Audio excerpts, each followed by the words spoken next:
আল্লাহর আজিজ নামটা আল্লাহর কাছে এত প্রিয়, এই নাম করে কেউ যদি দোয়া করে সাথে সাথে আল্লাহ দোয়া কবুল করে না।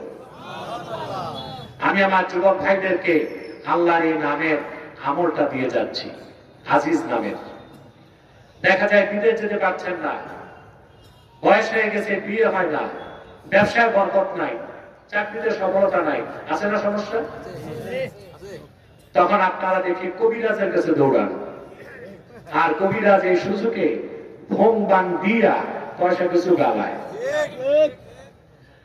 আমার যুবক ভাইয়ের আমি একটা আমল দিয়ে যাচ্ছি, তোমার বিদেশ যাওয়া হয় না, ব্যবসায় বরকত নাই, চাকরি নাই, রুজিতে বরকত নাই, কোন কবিরাজের কাছে যাইয়া ভোং বাং দিয়া পয়সা খরচ করো না। তুমি ফজর নামাজের পর যায় নামাজে বসে থাকো, উঠবা না। 100 বার দরুদ ও সালাম পড়ে আল্লাহর প্রিয় নাম ইয়া আজিজু 1000 বার পড়ে আবার 100 বার দরুদ সালাম পড়ে আল্লাহর কাছে মুনাজাত করে কান্নাকাটি করো। 7 থেকে 10 দিনের মধ্যে আল্লাহ তোমার জায়েজ মনের মাকসুদ পূরণ করে দিবে। আমলটা দিলাম, মনে থাকবে? যুবকরা আবার চালাকি করো না যে ফজর নামাজ বাদ দিয়া শুধু উজু করে যে আমল করবা। নামাজ পড়তে হবে, ফজর নামাজ পড়ে যারা নামাজ থেকে উঠা যাবে না, ওখানে বসেই সূর্য ওঠার আগে 100 বার দরুদ সালাম করে শুদ্ধ ভাবে ইয়া আজিজু 1000 বার পরে আবার 100 বার দরুদ সালাম পরে আল্লাহর কাছে চোখের পানি ছেড়ে দাও, তোমার সব পূরণ হয়ে যাবে। সুবহানাল্লাহ। 7 থেকে 10 দিনে এই আমল করলে আল্লাহ তাআলা কঠিন থেকে কঠিন মুসিবত দূর করে দিবেন, মনের আকাঙ্ক্ষাগুলো পূরণ করে দিবেন। আজিজ অর্থ কি? আজিজ শব্দের বাংলা অর্থ পরাক্রমশালী, কিন্তু এই অর্থটা অপরিপূর্ণ এবং আংশিক। আজিজ শব্দের ব্যাখ্যা করতে যে ইমাম ফখরুদ্দিন রাজি লেখেন, আজিজ অর্থ আল্লাযী লা ইউজাদু লাহু মিসলুন, আকাশ ও জমিনে যার কোনো মেসাল নাই, সাদৃশ্য নাই, আকার নাই, যার কোনো তুলনা নাই, সেই মহান সত্তার নাম আজিজ। তিনি একমাত্র আমার আল্লাহ রাব্বুল আলামিন। আজিজ অর্থ কি? আল্লাযী লা ইউজাদু লাহু মিসলুন, আকাশ ও জমিনে যার কোনো মেসাল নাই, তাকে কি বলা হয়? আরে ভাই, আমরা কি মাহফিলে না কবরস্থানে? ভাবসাব কোথায় মনে হচ্ছে না? বুক ভরা শ্বাস নিয়ে বলি আজিজ। অর্থ কি? আল্লাযী লা ইউজাদু লাহু মিসলুন।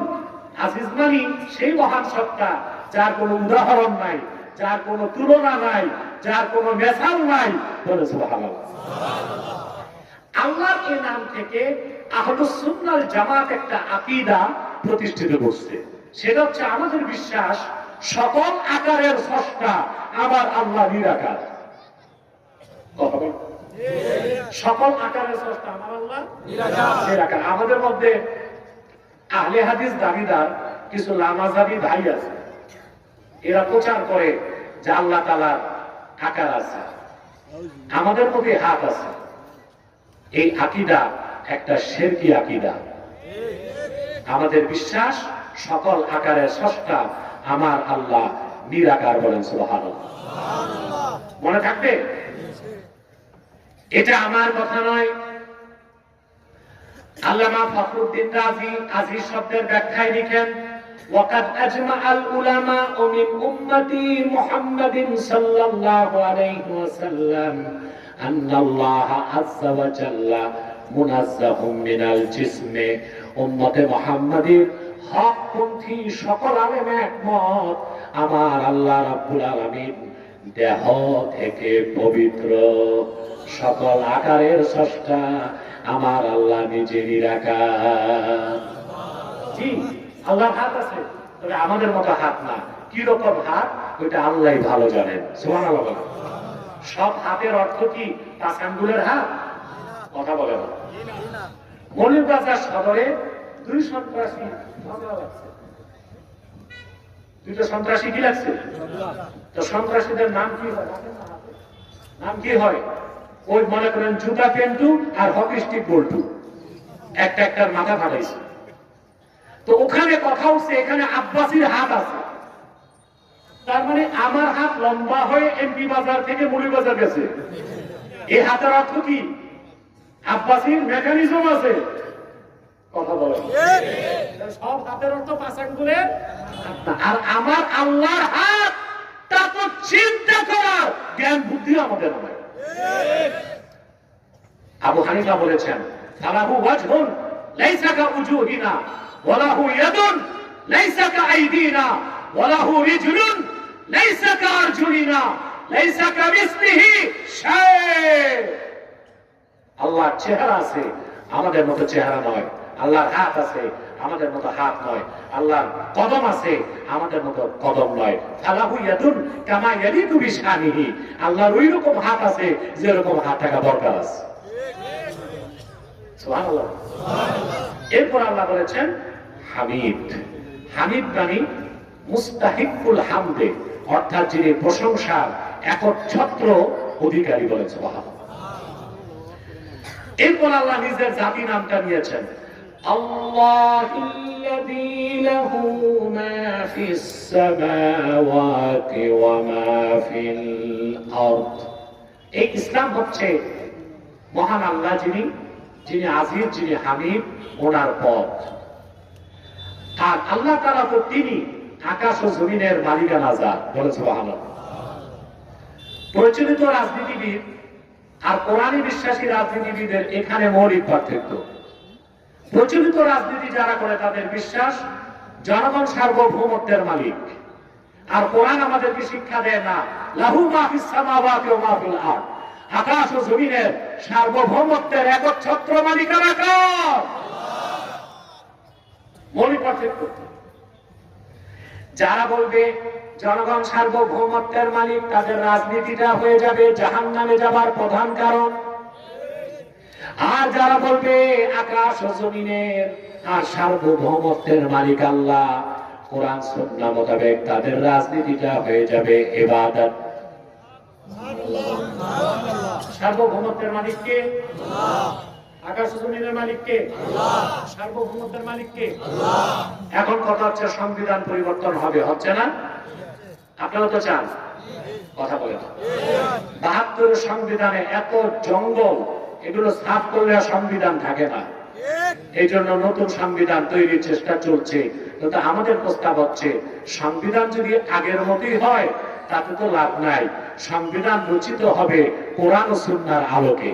সেই সংবিধান দেশকে সমৃদ্ধ করতে পারবে, সুশাসন দিতে পারবে, ইনসাফ দিতে পারবে, মানুষের অধিকারকে প্রতিষ্ঠিত করতে পারবে। ঠিক না বলে? যদি কোরআন সুন্নাহর আলোকে না হয়, ব্রিটিশদের অনুসরণে, যুক্তরাষ্ট্রের অনুসরণে নতুন সংবিধান লেখা হয়, তাহলে এটা হয়ে গেল হিন্দুদের মূর্তি পূজার মতো। কি রকম? হিন্দুরা মূর্তি বানায়, তারপর নিজেরা বানায়া ওটার উপর ঈমান আনে, আবার পূজার শেষে ওগুলোকে কি করে? আমরা যদি বলি জনগণ ক্ষমতার উৎস বা জনগণই সার্বভৌমত্বের মালিক, তাহলে আমরাই সংবিধান বানালাম, আমরাই ঈমান আনলাম, আবার সবার মতো বাতিল করে দিলাম। এটা অনেকটা মূর্তি পূজার মতো হয়ে গেল না? হযরত ওমর রাদিয়াল্লাহু তাআলা একদিন বসে আছেন, হঠাৎ তিনি হেসে ফেলছেন। তো লোকজন জিজ্ঞেস করছে, হুজুর হাসলেন কেন? বলে, ইসলাম কবুলের আগে জাহিলি যুগের একটা কথা মনে পড়ছে, আমরা কত নির্বোধ ছিলাম, ওটা মনে হতে হেসে দিছি। তো সবার প্রশ্ন জাগছে, হুজুর ঘটনাটা বলেন। হযরত ওমর বলছেন, কুন্না ফিল জাহিলিয়াতি নাসনাউ সানামান বিল আজওয়া সুম্মা না'তুলুহু। জাহিলি যুগে আমরা খেজুর দিয়ে মূর্তি বানাইতাম, বুকে রাখতাম, চুমা দিতাম, মাথায় রাখতাম, বগলে রাখতাম, ইবাদত করতাম, ক্ষুধা লাগলে খেয়ে ফেলতাম। ক্ষুধা লাগলে খেয়ে ফেলতেন কেন? বানাইতেন কি দিয়া? খেজুর দিয়া। খাইতে সমস্যা হইতো?